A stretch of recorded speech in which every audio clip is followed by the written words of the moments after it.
അസ്സലാമു അലൈക്കും വറഹ്മത്തുള്ളാഹി. എല്ലാവർക്കും സുഖല്ലേ? ഈ വീഡിയോ കാണുന്ന എല്ലാ ദീനി സ്നേഹികളും എല്ലാ സഹോദരി സഹോദരന്മാരും ഈ ചാനൽ ഒന്ന് സബ്സ്ക്രൈബ് ചെയ്ത് എന്നെ സഹായിക്കുക. എല്ലാവർക്കും പഠിച്ച റബ്ബ് ഖൈറും ബർക്കത്തൊക്കെ നൽകട്ടെ, ആഫിയത്തുള്ള ദീർഘായുസ് നൽകട്ടെ. റംളാനൊക്കെയാണ് വരുന്നത്. പഠിച്ച റബ്ബിൻ്റെയൊക്കെ ഒന്ന് പുണ്യം കിട്ടും. ഇത് സബ്സ്ക്രൈബ് ചെയ്ത് എന്നെ സഹായിക്കുക. എല്ലാവരും ഒന്ന് സബ്സ്ക്രൈബ് ചെയ്ത് എന്നെ സഹായിക്കുക. ഓക്കെ, അസ്സലാമു അലൈക്കും വറഹ്മത്തുള്ളാഹി.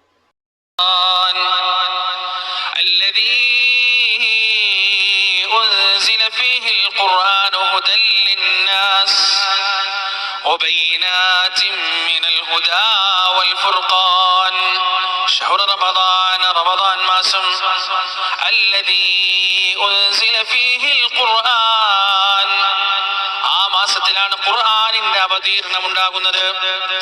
പ്രിയപ്പെട്ടവരെ, സ്വാഭാവികമായും നമ്മൾ ചിന്തിക്കാറുണ്ട്, റമദാൻ മാസത്തിലാണോ ഖുർആൻ അവതരിച്ചത്? പരിശുദ്ധ ഖുർആനിന്റെ അവതരണം ഓരോ ഘട്ടങ്ങളിലായിട്ടല്ലേ ഉണ്ടായത്? ഓരോ സംഭവം ഉണ്ടാവുമ്പോ ആ സംഭവവുമായി ബന്ധപ്പെട്ടാണല്ലോ പരിശുദ്ധ ഖുർആനിന്റെ അവതീർണം ഉണ്ടാകുന്നത്. പിന്നെ എങ്ങനെയാണ് റമദാനിലാണ് പരിശുദ്ധ ഖുർആൻ അവതരിച്ചതെന്ന് പറയാൻ സാധിക്കുക? പ്രിയപ്പെട്ടവരെ, പ്രവാചകൻ സല്ലല്ലാഹു അലൈഹി വസല്ലമ പറഞ്ഞു തരുന്നു, ഖുർആൻ അല്ലാഹുവിന്റെ കലാമാണ്, അല്ലാഹുവിന്റെ വചനങ്ങളാണ്. ആ ഖുർആൻ ഉണ്ടായിരുന്നത് ലൗഹുൽ മഹ്ഫൂദിലാണ്. 7 ആകാശങ്ങൾക്കുമപ്പുറം അല്ലാഹുവിന്റെ പ്രത്യേകമായി സംരക്ഷിക്കപ്പെട്ട പലകയിലായിരുന്നു പരിശുദ്ധ ഖുർആൻ ഉണ്ടായിരുന്നത്.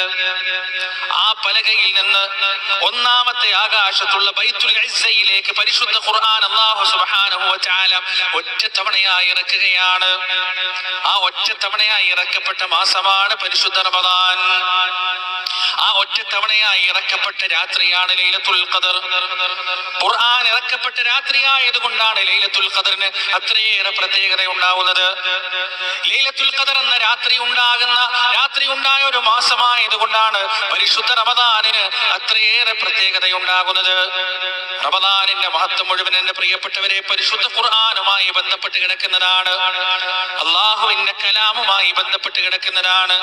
ഹുദൽ ലിന്നാസ്, ജനങ്ങൾക്ക് നേർമാർഗമായി കൊണ്ട്, ജനങ്ങൾക്ക് മാർഗദർശനമായി കൊണ്ട്, ഏത് കാലത്തുമുള്ള ജനങ്ങൾക്കും പരിശുദ്ധ ഖുർആൻ മാർഗദർശനമാണ്. റസൂലുള്ളാഹി സ്വല്ലല്ലാഹു അലൈഹി വസല്ലം അല്ലാഹുവിന്റെ നുബുവത്തുമായി ഇഖ്റ ബിസ്മി റബ്ബിക്കല്ലദീ ഖലഖൽ ഇൻസാന മിൻ അലഖ്, നിന്റെ റബ്ബിന്റെ നാമത്തിൽ നീ വായിക്കുക എന്ന് തുടങ്ങിയ പരിശുദ്ധ ഖുർആനിന്റെ ഒന്നാമത്തെ ആയത്തുകളുടെ അവതരണം ഉണ്ടായതിനു ശേഷം ഏതൊക്കെ കാലഘട്ടത്തിൽ മനുഷ്യ നാഗരികതകൾ ഉണ്ടായിട്ടുണ്ടോ, മനുഷ്യന്റെ ജീവനും ജീവിതവും ഉണ്ടായിട്ടുണ്ടോ, ആ കാലഘട്ടങ്ങളിലെല്ലാം മനുഷ്യർക്ക് നേർമാർഗമാണ് പരിശുദ്ധ ഖുർആൻ, മനുഷ്യർക്ക് ഹുദയാണ് പരിശുദ്ധ ഖുർആൻ.